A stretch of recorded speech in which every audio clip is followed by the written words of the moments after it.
Halo, perkenalkan nama saya William Ganavang dengan NPM 2341306 dan pada kesempatan hari ini saya akan mempresentasikan langkah-langkah pengujian data melalui Smart PLS. Tapi sebelum itu, untuk judul penelitian saya itu adalah integrasi nilai hedonik utilitarian online review terhadap repurchase intention di mediasi satisfaction pada marketplace Kotatam. Jadi pada judul ini dijelaskan bahwa perkembangan teknologi informasi dan internet itu telah mendorong pergeseran perilaku konsumen dari transaksi konvensional ke transaksi digital melalui platform e-commerce dan marketplace. Jadi pertumbuhan ini menunjukkan bahwa marketplace itu telah menjadi saluran belanja utama masyarakat Indonesia. Namun, meningkatnya persaingan antar marketplace itu seperti Shopee, Tokopedia, Lazada, Blibli, dan juga TikTok Shop yang membuat konsumen ini semakin mudah berpindah platform karena dapat membandingkan harga, promosi, kualitas layanan, dan juga pengalaman berbelanja. Jadi oleh sebab itu, pada kesempatan hari ini, saya akan ingin menjelaskan model saya dulu yang pertama, yaitu ada 3 variabel independen. Yang pertama di sini ada utilitarian value, yang kedua ada hedonic value, dan yang ketiga ada online review, terus mediasinya itu satisfaction, dan yang terakhir itu adanya repurchase intention. Nah, setelah itu untuk langkah selanjutnya yaitu kita perlu menguji data ini. Gimana caranya? Yang pertama, di sini saya akan membuka yang namanya Google Form. Ya, di sini. Di sini jawabannya. Nah, di sini untuk sampel yang saya butuhkan yaitu 200 responden. Kenapa 200 responden? Karena di dalam jumlah pertanyaan saya itu ada 20 pertanyaan dan juga saya memakai rumus Hare et al. Di mana 20 kali 10 sama dengan 200 sampel yang saya butuhkan pada penelitian ini. Dan di sini saya sudah terkumpul sekitar 218 jawaban. Dan untuk langkah selanjutnya yaitu saya perlu mendownload jawaban ini ke dalam Excel. Jadi di sini kita tinggal download jawabannya.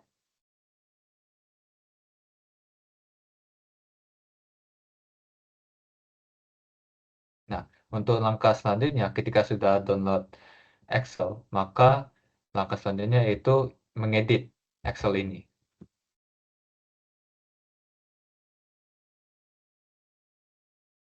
Dan untuk bagian pengeditannya itu sebenarnya di kolom satu aja, di mana saya ingin mengubah kayak misalnya kayak ingin rename variabel-variabel tertentu gitu. Misalkan kita kembali lagi ke Google Form-nya.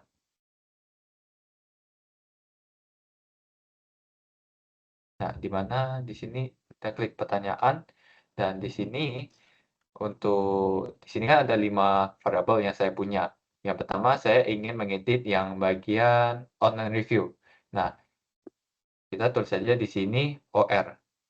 Tapi sebelum saya mengedit di sini, saya harus mengetahui jumlah pertanyaan dalam online review ini ada berapa sih? Di sini kita bisa hitung ada 1, 2, 3, dan juga 4. Nah, di sini ada 4 pertanyaan di dalam online review. Jadi, untuk langkah selanjutnya yaitu rename variabelnya.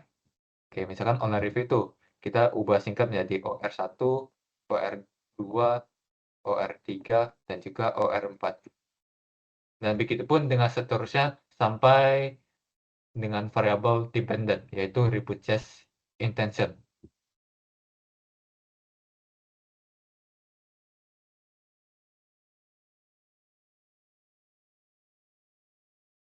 Ketika sudah merename semua variabelnya, untuk langkah selanjutnya yaitu kita perlu mengubah Excel ini menjadi CSV. Jadi di sini kita klik filenya, kita klik Save As, dan kita perlu mendownload yang namanya CSV UTF-8. Nah, terus ini rename.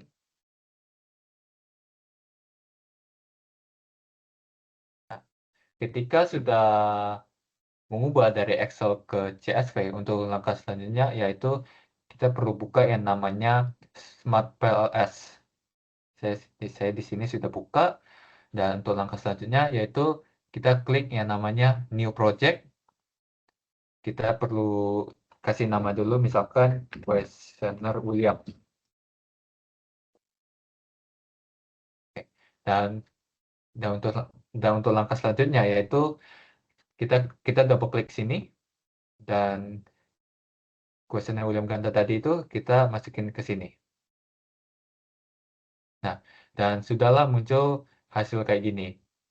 Dan untuk langkah selanjutnya yaitu kita perlu masukin yang variabel ini ke dalam Smart PLS ini. Jadi di sini ada OR1, 2, 3, 4, kita perlu masukin ke dalam sini.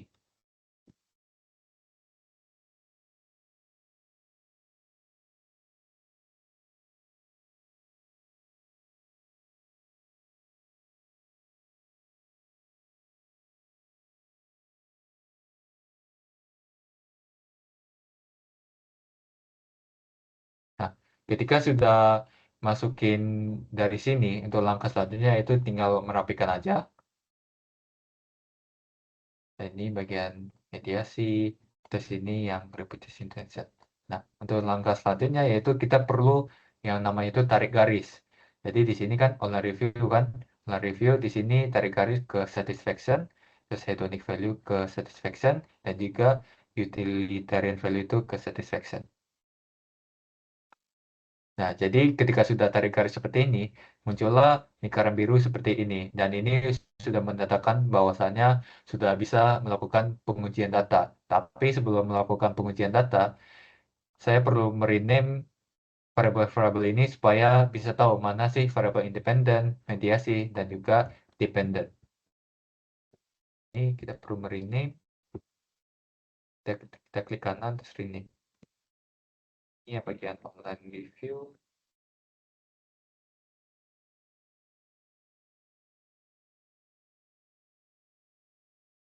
Ini bagian hedonic value.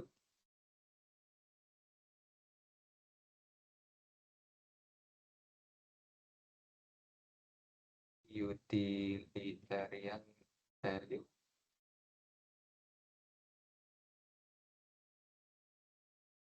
Ini satisfaction. Sama yang terakhir di sini ribut just intention.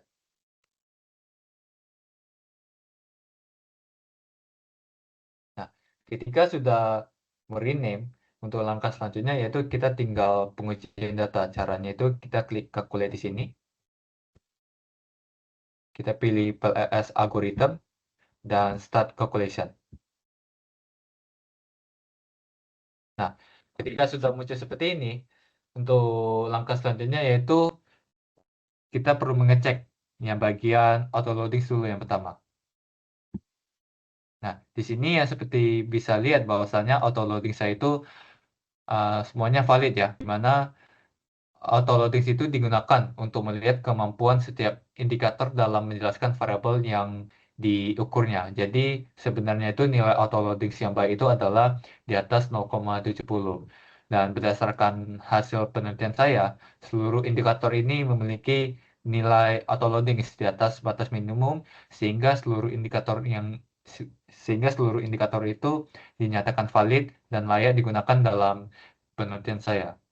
Dan selain auto loading, di sini saya ingin mengecek yang bagian construct reliability and validity. Nah, di sini seperti yang kita bisa lihat bahwasannya yang pertama ada Cron Batch Alpha, ada Composite Reliability dan juga AV, di mana kita pertama akan menjelaskan yang bagian Cron Batch Alpha dulu, yang di mana Cron Batch Alpha ini digunakan untuk mengukur konsistensi jawaban responden terhadap indikator-indikator dalam satu variabel.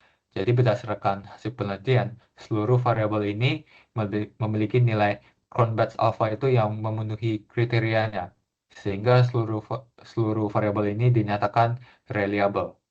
Terus yang kedua di sini ada composite reliability, di mana nilai composite reliability itu yang baik itu adalah di atas 0,70. Dan di sini di atas 0,70 dan ini menunjukkan bahwasannya seluruh variabel itu memiliki nilai composite reliability itu di atas 0,70 sehingga seluruh konstruk penelitian itu dinyatakan reliable. Dan yang terakhir itu ada AV, yaitu Average Variance Extracts, yang dimana AV ini digunakan untuk mengukur validitas konvergen. Jadi sebenarnya nilai AV yang baik itu harus lebih besar dari 0,50. Dan di sini seperti yang kita lihat bahwasanya sudah di atas 0,50 ya. Bahwasanya ini menunjukkan seluruh variabel itu memiliki nilai AV itu di atas 0,50 sehingga dapat disimpulkan bahwa seluruh konstruk itu memenuhi validitas konvergen. Dan selain itu, selain autoloading dan construct reliability and validity, saya ingin mengecek yang bagian discriminant validity. Terus ke bagian HTMT punya. Nah, di sini selain itu, validitas diskriminan ini juga diuji menggunakan HTMT juga. Jadi, kriteria HTMT yang baik itu adalah kurang dari 0,50. Jadi berdasarkan hasil penelitian ini, seluruh nilai HTMT berada di bawah 0, sorry, yang nilai yang baik itu adalah kurang dari 0,90. Jadi berdasarkan hasil penelitian seluruh nilai HTMT ini di bawah 0,90 sehingga tidak terdapat masalah validitas diskriminan pada model penelitian. Nah, jadi setelah kita sudah mengetahui autoloading, control reliability and validity, dan juga discriminant validity, dan yang langkah terakhir yaitu kita perlu mengecek yang namanya bootstrapping-nya. Jadi gimana caranya? Yang pertama kita kembali ke questionnaire tadi, yang ini. Terus kita calculate lagi. Cuman kita nggak memilih ini, melainkan yang ini, yang bootstrapping punya. Jadi kita tinggal klik ini, dan langkah selanjutnya yaitu start calculation aja. Nah, dan kita ngeklik yang path coefficient punya. Nah, di sini. Dan di sini bootstrapping dari path coefficient ini setelah model pengukuran memenuhi seluruh persyaratan validitas dan reliabilitas, langkah berikutnya itu adalah melakukan pengujian hipotesis menggunakan prosedur bootstrapping.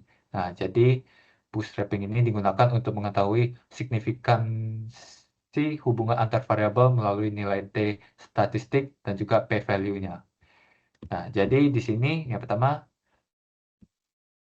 saya akan menjelaskan yang bagian H1-nya dulu, yang dimana hipotesis pertama menggunakan pengaruh hedonic value terhadap satisfaction. Nah, jadi hasil ini menunjukkan nilai T statistik itu sebesar 2,6603 dan juga nilai p-value-nya itu sebesar 0,10. Nah, artinya apa? Artinya semakin tinggi kesenangan dan pengalaman positif yang dirasakan konsumen ketika berbelanja di marketplace, maka semakin tinggi pula tingkat kepuasannya. Jadi itu adalah hedonic value dengan satisfaction. Dan untuk H2-nya di sini menguji online review terhadap satisfaction. Nah, di mana hasil ini menunjukkan nilai T statistiknya itu sebesar 5,385 dan juga p-value-nya itu sebesar 0,000. Nah, jadi demikian hipotesis kedua ini dapat diterima. Artinya apa? Artinya semakin baik kualitas online review yang tersedia, maka semakin tinggi juga tingkat kepuasan konsumen. Jadi online review yang dimaksud itu seperti bagusnya produknya gitu, terus kecepatan layanannya dan juga sebagainya yang membuat reviewnya itu bagus. Otomatis ketika reviewnya itu bagus, maka konsumen itu merasa puas atas review tersebut gitu. Terus untuk H3-nya itu yaitu satisfaction berpengaruh terhadap repurchase intention. Nah, di sini menunjukkan bahwasannya T statistiknya itu sebesar 8,470 dan p-values-nya itu sebesar 0,000. Nah, jadi dengan demikian hipotesis ketiga ini dapat diterima. Artinya apa? Artinya semakin tinggi tingkat kepuasan atau semakin tinggi manfaat fungsional yang dirasakan konsumen, maka itu semakin tinggi juga dalam apa untuk membeli repurchase intention. Karena dengan adanya satisfaction, saya rasa ketika konsumen itu merasa puas, ketika konsumen itu merasa sudah satisfied dengan produknya gitu, maka bisa aja ada kemungkinan besar untuk konsumen itu melakukan suatu pembelian ulang. Jadi, oleh karena itu, hipotesis ketiga ini bisa dapat diterima. Dan yang terakhir yaitu utilitarian value berpengaruh terhadap satisfaction. Nah, di sini dengan demikian hipotesis keempat ini bisa diterima.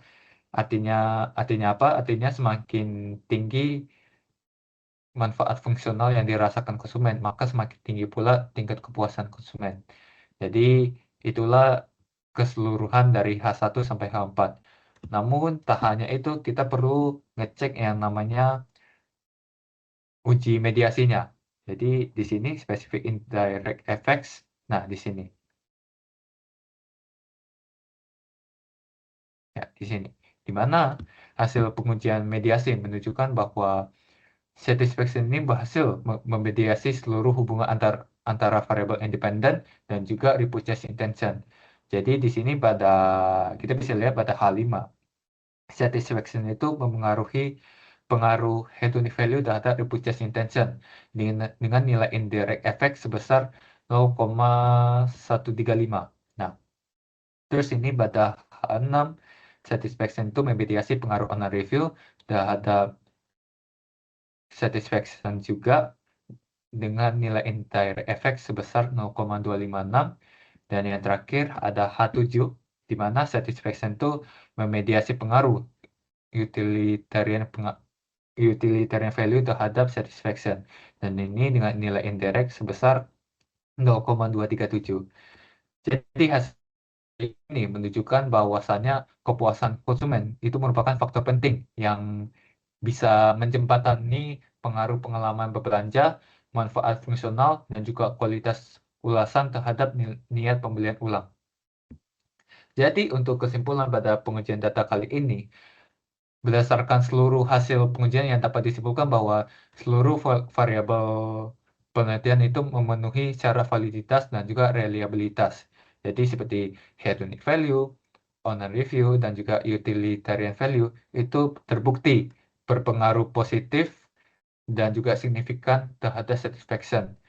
Jadi satisfaction ini juga terbukti berpengaruhi positif dan signifikan terhadap repurchase intention. Nah, jadi selain itu, satisfaction ini berhasil juga memediasi seluruh hubungan antara variabel independen dengan juga repurchase intention. Jadi dari hasil penelitian ini dapat disimpulkan bahwa kepuasan konsumen itu merupakan faktor utama yang mendorong konsumen untuk melakukan pembelian ulang pada marketplace di Kota Batam. Jadi itu aja, sekian dari pengujian data hari ini. Jika ada kata, mohon dimaafkan. Sekian dan terima kasih.